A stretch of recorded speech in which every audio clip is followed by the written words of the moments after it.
era n'ekyo abamawulire mugera ne mukola ensobi fe politics tumuyingiramu kulwanirira ggwanga kiringa ng'omuntu waligenze mu nsiko n'obuuza Museveni nti obulayo emyaka emeka okudda olina kulinda lutalo mpaka nga luwedde kati gwe olutalo lubindabinda mu maaso oyagala mpaakinga ewaka neebake nga Besigye buli wamu nagamba wano ku CBS buli omu alinako Katonda kyamusobozesa Museveni ne ba Besigye baali mu nsiko ne bakwata emmundu ne mubaamu n'abaasigala mu paalamenti baalinanga ne external wing e Kenya yabeerangamu Dr. Suleiman Kigundu yabeerangamu Bambabazi ba Kategaya ba Mathiliki Kayire n'abalala nze nakugamba nti mpanyo ba Besigye ekitiibwa kubanga nze so agenda mu nsiko kakati contribution yange yebadde mu parliament osanga bwe nagimala nga mpumula naye mulimu abalala abasobola ebirala nze Besigye byakola naga sibisobola kati n'ebya parliament mbisobola natandikira mu mawulire ne mawulire nayo nali ndi ku byabufuzi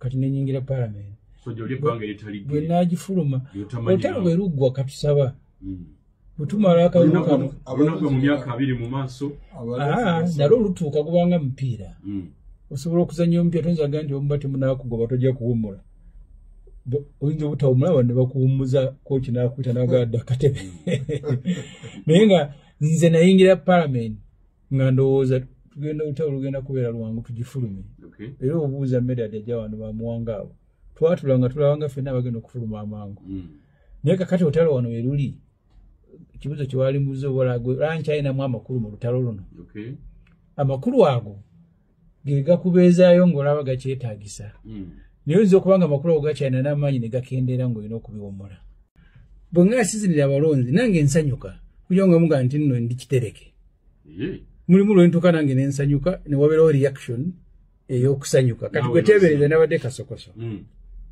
wadde abaana b'essomero abazze ne okunyimbira oluyimba kati abaana b'essomero oyinza bba waaki era abo baadde balonzi abantu akibatutte kiri nti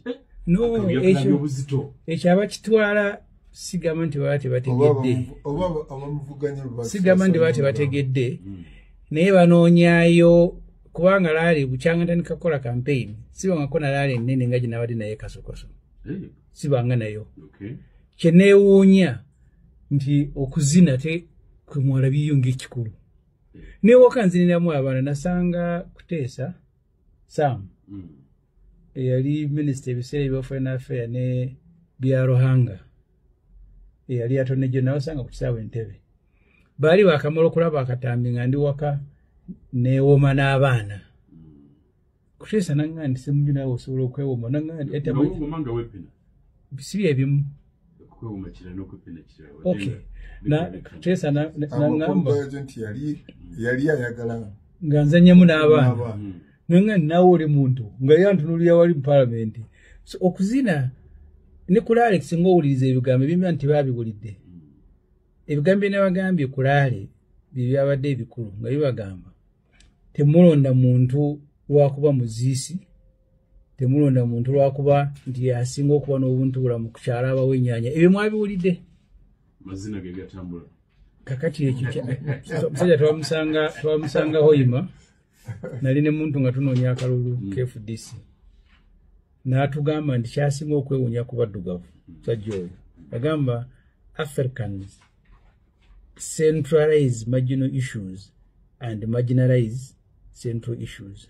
Africans centralize marginal issues and marginalize central issues.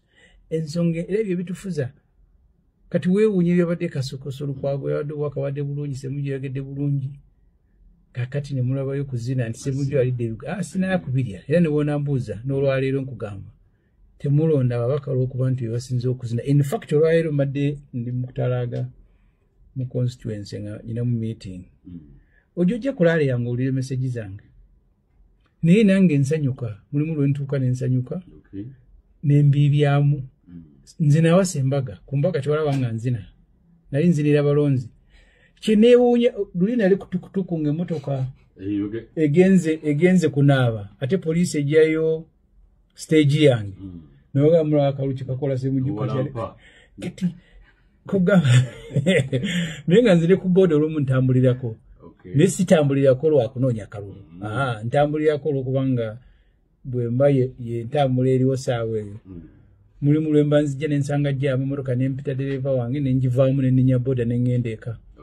Ne kati anansanga jaganise mu akalulu kamulubi ali ku boda boda. Mbeera yeeyo ntaddemu. Wano waffe muzannyira mu bintu. Bwe mulitegeera nti ebyobufuzi tubigendamu kulwana kukyusa bukulembeze na kutambuza bulungi gavumenti. Nammwe awamawulire mujja tandika okukwatibwa ensonyi okutubuuza ebibuuzo ebyo. Politics zogere twamuyingira ate sinze gurupu gye nayingira nayo. Netugandi mu Buganda ffe tusinzaamu ababaka ba Kapere. Obuuzanga Juliet Kakeeto yakolanga mu Bukedde. Twatuulanga naye nga ndi munnamawulire wa Parliament. Naganga ababaka ba mu Buganda Basanasiyo Kayizi wayimirira okwogera lwogenda mutoyo okujjuza wuzo. Kubanga nga bibasingamu okubeera ab'ekibogwe mu Parliament. Era ebbanga lye tumazeeyo teriyo muntu ayinza kuyimirira kadaala anywhere. Nanga ndi Ssemujju wa MP b'Omulemi ba Medani. Naye mu kuvuganya omuntu aleka okubaako naye kyanoonya kyanakwogerako. Kyova olaba ng'endi Ssemujju yazinye yagamba nti tasobola kuzina. Kati kyenakugenda ntandika nti nze yardstick judgment yange njagala nnyo omuntu ayawule ebintu. Amanye okubeera social ng'oli muntu mulungi ku kyalo kintu kirungi. Si kyekiteekwa okubeera ekikulu ng'abantu basalawo ani abeera memba wa Parliament. Bw'obeera oli byombi osobola okuba memba wa Parliament omulungi. Naye ng'ate nakyo kirungi. Naye oyinza okusanga olina okusalawo ekimu. Olina okusalawo ku muntu asobola Parliament n'omuntu anaabibyamu. Kakati tosobola kunoonyaamu abibyamu n'onga nti agende kuba yasinga okubibyamu ku mukolo.